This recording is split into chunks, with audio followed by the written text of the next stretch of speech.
This is a movie that I suspect is very dear to your heart. Not that the other ones haven't been. It is. It is. It's a story that I'm really glad is being told for the men that went over and did this. You know, put it all on the line, life and limb. Their story hadn't been told. A lot of people didn't even know about it. So it's nice that they're getting an opportunity to have their story told. A lot of people don't really know that Rob Riggle was a Marine. Let me name, rank, and serial number. Yes, Lieutenant Colonel Rob Riggle, 23 years Marine Corps, retired in 2013. What made you decide to do that? I always wanted to serve my country. It was something I just always wanted to do. When I was in college, I had my pilot's license, so I took a test and I got a guaranteed flight contract with the Marine Corps, so I thought I would do that. I thought I would, and I did. But I also wanted to be a comedian and an actor, and so I wanted to pursue that as well. And we live in a great country where you can have more than one dream, and you can pursue both of them. Did you find yourself being the funniest one on the base? In the right situation, yes. I didn't. I was an officer. I never wanted to be a goofball in front of my Marines, because that's probably not the best thing to do. In 12 Strong, you play your boss. That's right. In real life. That's right.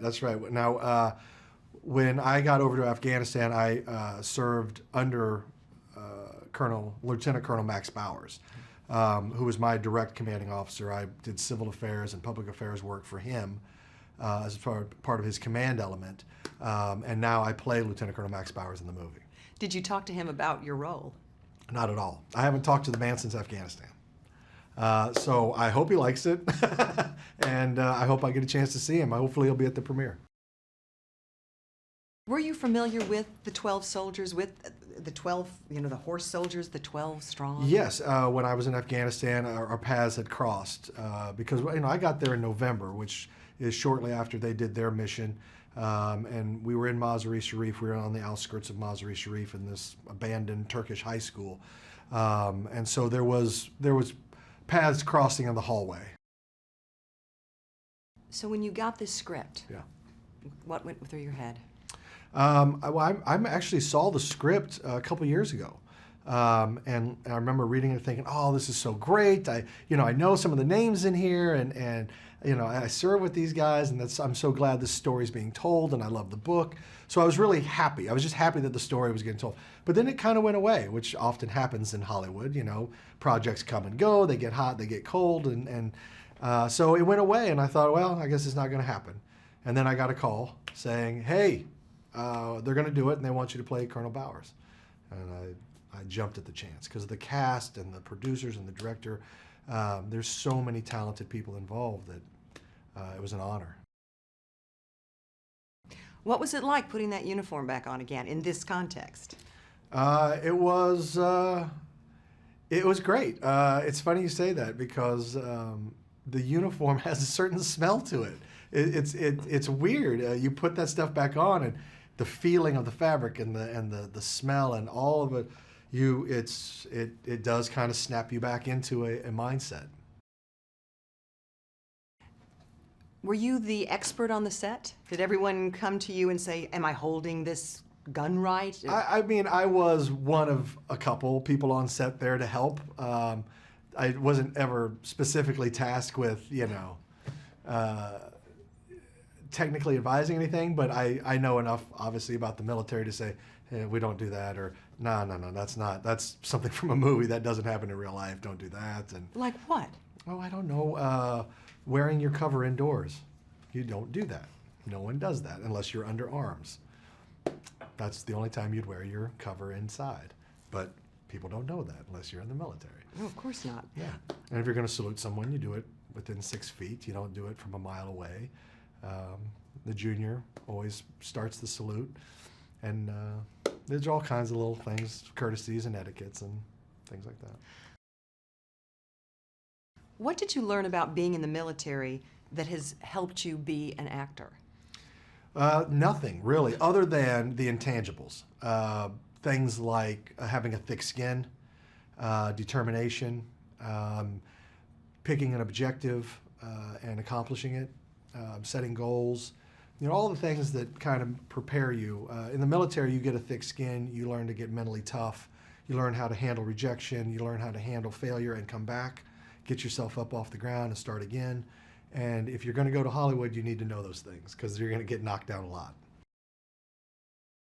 When you were on the set, were you part of with the horses and the bombs and the explosions? No, all my stuff was in garrison for the most part. So I was, I didn't get to do all the cool, fun stuff like they did. I wish I would have, but it looks like they had a lot of fun from what I saw. No, I was my stuff was back in garrison. This was kind of a relatively new director. Mm-hmm. What was it like working with someone like that on such a big scale? He had the best passion. His energy was palpable, which is so great on a set.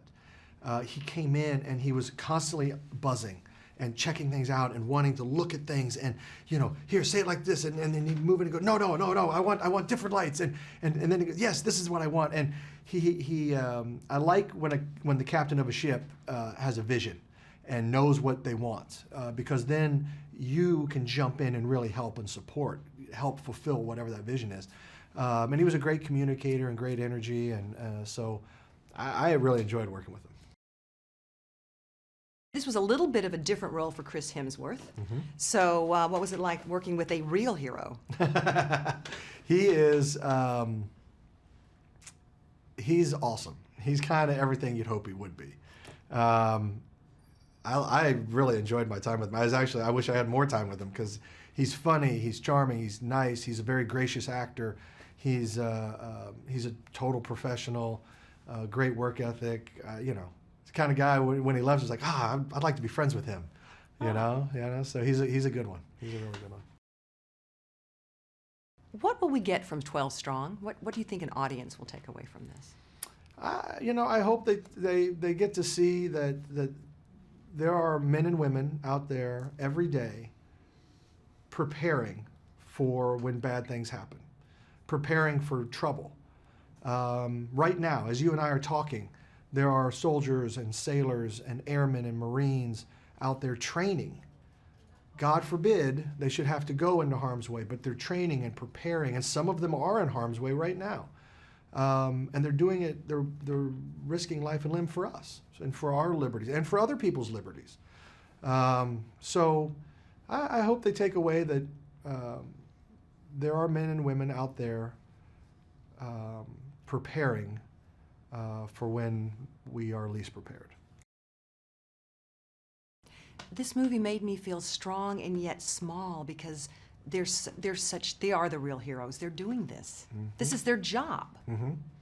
Yes, and they are dedicated professionals, and they take what they do very seriously, and and thank God they do, because when tragedies happen like 9/11, it's nice to know that we have men and women that are ready to go, and that does it doesn't just happen.